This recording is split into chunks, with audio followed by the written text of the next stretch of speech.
I want to begin today with a few observations on China because the media's focus on the current pandemic risks missing the bigger picture of the challenges presented by the Chinese Communist Party.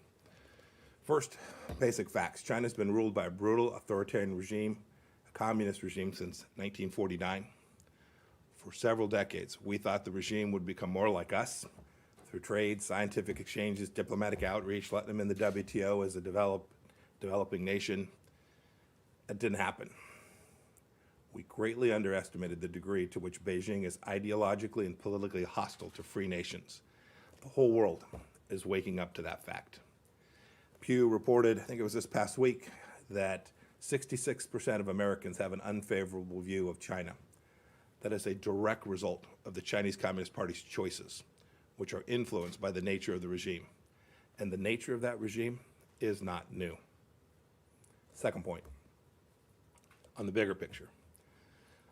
The Chinese Communist Party's response to the COVID-19 outbreak in Wuhan have accelerated our more realistic understanding of Communist China.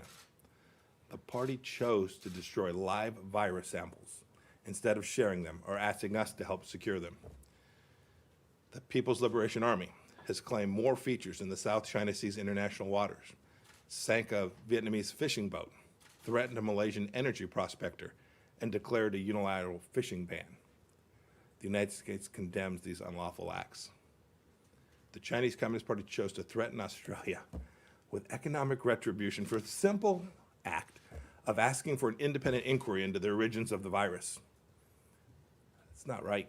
We stand with Australia and the more than 120 nations now who have taken up the American call for an inquiry to the origins of the virus so we can understand what went wrong and save lives now and in the future.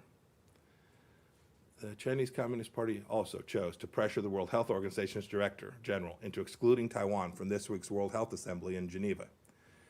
I understand that Dr. Tedros' unusually close ties to Beijing started long before this current pandemic, and that's deeply troubling. President Xi claimed this week that China's acted with openness, transparency, and responsibility.